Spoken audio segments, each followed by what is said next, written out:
Turbūt kiekvienas mūsų būstą norėtų nusipirkti kuo pigiau. Visai nesvarbu, kad ta sąvoka kuo pigiau kiekvienu atveju yra labai individuali. Būtas iš brėžinių, kol statybos dar nėra prasidėjusios, vienas iš variantų. Pirmi pirkėjai moka mažiausiai. Gal kai kurie jų sutinka ir gali palaukti, kol namas bus pastatytas. Bet statybos ne visada vyksta pagal planuotą grafiką, deja.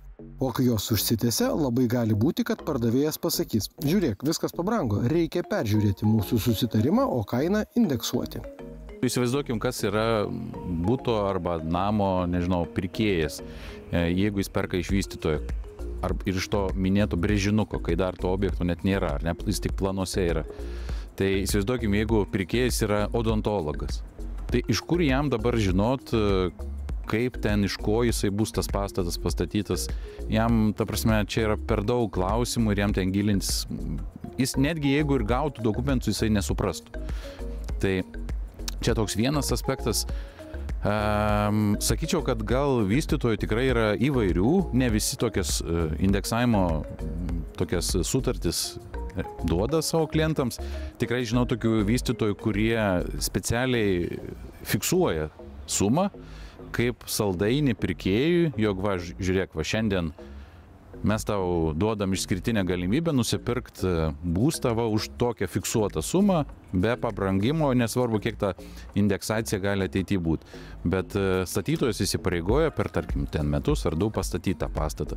Tai manau, kad visokių yra tų vystytojų. Aišku, yra ir nesąžiningų vystytojų, tai vis tik tais reikėtų pasidomėti, su kokiu jūs vystytojus, kokiu pardavėju susidurėt. Bet matot, iš ko tas indeksavimas iš jūs yra atsiradęs. Tai anksčiau to indeksavimo sutartyse kaip ir nebūdavo niekur, jos yra atsiradę maždaug 2 metai atgal dėl tų atsiradusių statybinių kainų šuolių. Pirmiausiai indeksaciją sutartyse pradėjo taikyti valstybinis pirkėjas, tai yra valstybė, nes rangovai susidūrė su ta pačia problema, kad, tarkim, jie prieš kokius 5 metus ar net pasirašė sutartį su valstybė, kad pastatys objektą X už sumą Y, ir atėjo tas toks nestabilus laikotarpis ir jie nebesugeba pastatyti už tą pačią sumą, nes jie tiesiog nebeįperka medžiagų. Pradėjo spausti perkančiąsias organizacijas, kad jie kažkaip tai indeksuotų vis tik tais, kažkaip sureguliuotų tą kainos padidėjimą. Ir dabartinėse ir jau valstybinėse sutartyse rangos jau yra atsiradę tas kainų indeksavimas, perskaičiavimas. Bet valstybinis kainų perskaičiavimas skiriasi nuo privataus kainų perskaičiavimo. Ir kuo jisai skiriasi? Tuom, kad valstybinis kainų perskaičiavimas yra atliekamas vadovaujantis statistikos departamentų duomenimis. Tai statistikos departamentas veda ten tokį statybos kainos indeksą, jį matuoja ir valstybinis pirkėjas, ligoninė ar savivaldybė, nesvarbu kas, jie numato galimybę kainą indeksuoti, bet būtent pagal šitą rodiklį. Vieną iš jų. Ten yra keletas dalykų, bet kad lengviau suprasti, tai yra tiesiog pagal statistikos duomenys. Kai prieš 2 metus Rusija pradėjo karą prieš Ukrainą, statybų rinką supurtė turbūt dar stipresnis tsunamis nei COVID-19 pandemija. Ir būtent tada indeksavimas tapo įprastų terminų rangos darbų sutartyse, kurias sudaro privatininkai, pavyzdžiui, nekilnojamojo turto projektų vystytojai, paprasčiau tariant, naujos statybos butų ar namų pardavėjai ir konkretūs pirkėjai, tokie kaip kiekvienas iš mūsų. Iki tol niekas praktiškai preliminariuose sutartyse net nerašydavo apie indeksaciją, nes tai ir buvo esmė, ar ne? Vienas pasirašo preliminarią, pardavėjas tikėdamas, kad taip, aš jų pirkėją turiu ir jis tikrai nupirks tą objektą, o pirkėjas pasirašo, kad žinodamas, kad taip, aš tą objektą nupirksiu ir žinau, kad sumokėsiu būtent tokią kainą, kuri aptarta.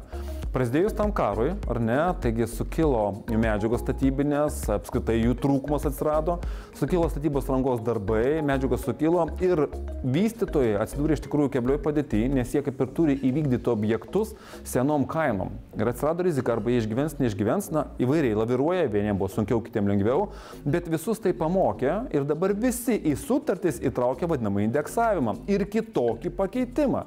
Tai yra, iš esmės, tu pasirašai tą sutartį preliminarią, bet tu nesi garantuotas jeigu yra tokios sutarties sąlygos, kad tu tikrai už tą ir nusipirksi, nes ten būna jau dabar pridėta N punktelių, kuriais remiantis užsakovas arba vystytojas gali padidinti sutarties kainą, todėl kad ne dėl nuo jo priklausančio aplinkybių. Tai medžiagos, tai rangos darbai, tai transporto darbai, paslaugos, viskas sukilo. Tai ir preliminari sutartis gali būti nieko verta, nes gyvenimas pasikeitė dėl aplinkybių, kurių buvo neįmanoma numatyti. O jeigu jūs, potencialus pirkėjas, savo gyvenimo finansus ir banko paskolą jau susiplanavote pradiniai pirkinio sumai, ką daryti? Nepasirašyk sutarties. Čia ir yra visa esmė vėlgi, kadangi sutartį šalis pasirašo laisva valia. Ar ne? Tokia yra konstanta, ar ne? Viskas tvarkoja. Tai reiškia, viskas yra aptariama sutartyje, sutarties sąlygos. Anksčiau jų nebūdavo, dabar tokios atsirado. Reiškia, tu arba keiti tą sąlygą, arba nepasirašai sutarties, jeigu jinai nepakeičiama pagal tai, kaip tu nori. Ir tada tu arba prisiemi riziką, arba neprisiemi. Dažniausia, kaip būtų gaila, vis dar žmonės pas mus prisiema riziką, tikėdamėsi geriausio. Todėl jie drąsiai pasirašo, sumoka avansą tą vadinamą arba depozitą, kurio vėliau greičiausiai ir sunkiai atgauti, nes būna įsiskaitomas kaip bauda, ten kokį 10 ar 5% nuo turto kainos ir negana to, negauna paskolos paskui iš banko ir ta bauda lieka ten ir atgauti jos negali. Naujo avanso jau sumokėti nebeturi iš ko, o paskolos iš banko irgi nebegauni. Bet niekasgi neverčia pasirašyti sutarties, ar ne?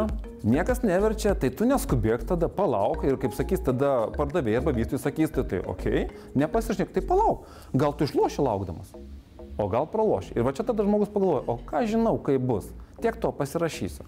Ir jau tada, kai atsiranda problemas, tada pradeda galvoti, o gal nereikėjo, gal reikėjo, čia šiuo atveju yra rizika, kurią tu prisiemi. Bet sakau, tu visuomet gali laukti. Niekas nesiūlo pirkti iš projekto. Tu gali luktelti, kol tas projektas bus įgyvendintas, kol jau bus pardavinėjamas ir tau nereikės pirkti popieriaus, o tu ateisi jau iš karto derinsi pirkimus pardavimus, žinodamas galutinę kainą. Kas nerizikuoja, tas negeria šampano. Ar ši liaudies išmintis tinka dabar, tikrai sunkiau prognozuojamais laikais. Pagaliau ar sutartį, kurioje numatytas kainos indeksavimas, pasirašytų patyręs advokatas? Dabar jau ne, kadangi patys tos punktus įdedami sutartį, tai žinom kokias rizikos ir ne, ir ant kiek gali pasikeisti, ar ne, tai, kad ir 10%, kad ir tie 7%, ar ne, kai žinant Vilnių kokios yra kainos, kad ir prie 107 tūkstančius pridėk, ar ten 10 tūkstančių, o galbūt ir daugiau, jis ženkliai gali pakeisti tavo norą pirkti. Tai ne, greičiausia, kad ne. Kokiu būdu bus atliekama indeksacija, turėtų būti apibrėžta tik tai sutarty, bet aš asmeniškai neįsivaizduoju, pagal kokius rodiklius objektyviai galima įrodyti tam pardavėjui ar pirkėjui, kad kaina dabar yra tokia.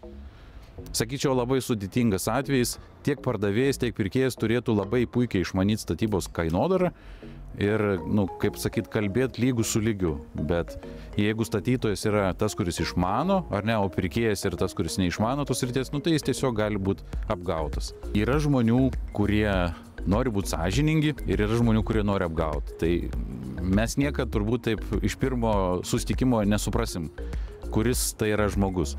Aš kaip pavyzdį galiu duoti, esu šiais metais turėjęs tokį atvejį labai įdomų, kai vystytojas samdė rangovą. Rangovas buvo smulki įmonė, atlikti turėjo tam tikrus darbus. Ir sumokėjo avansą, viskas tvarkoj, greičiau pradėk dirbti, pradėjo dirbti, padarė praktiškai visus darbus, reikia atsiskaityti, nėra iš ko. Aha, tada ieško tas vystytojas sprendimo, sako, tai gerai, mes tau įkeisim turtą kaip natūrą ir tada būsim atsiskaitę. Tas rangovas sako, gerai, tai atsiunčia sutartį, jis ten matyt greitai kažką permetė akim ir jau kaip ir ruošęs rašytis tą sutartį, davė man pažiūrėti tą sutartį, tai gerai, kad dar kažkam davė pažiūrėti. Tai įdomiausias dalykas buvo sutartį parašyta taip, kad rangovas ne tik tais, kad negauna to turto natūrą, bet jis dar už tą turtą turi sumokėti rinkos vertę. Tai reiškia, kad jeigu jis būtų pasirašęs, jis būtų 2 kartus sumokėjęs už tą patį turtą. Tai atsakant į klausimą, reikia skaityti sutartį. Reikia skaityti ir nepasitikėti. Čia nieko blogo ne dėl to, kad kažkas nori apgauti, bet tiesiog reikia atidžiai paskaityti, o jeigu jūs teisinės kalbos nelabai suprantat, tai juk šiais laikais teisininką pasikonsultuoti nėra sudėtinga. Mūsų laida nemoralizuos, ar iš principo etiška į sutartį įtraukti kainos indeksavimo galimybę. Jeigu jums toks pasiūlymas netinka, gal kito vystytojo projekte apie indeksavimą nebus nė žodžio. Įsigilinkite į dokumentus, nes visais atvejais kalbame apie jūsų pinigus, kuriuos jūs norite ir galite, o gal norėtumėte ir galėtumėte sumokėti už konkretų pirkinį.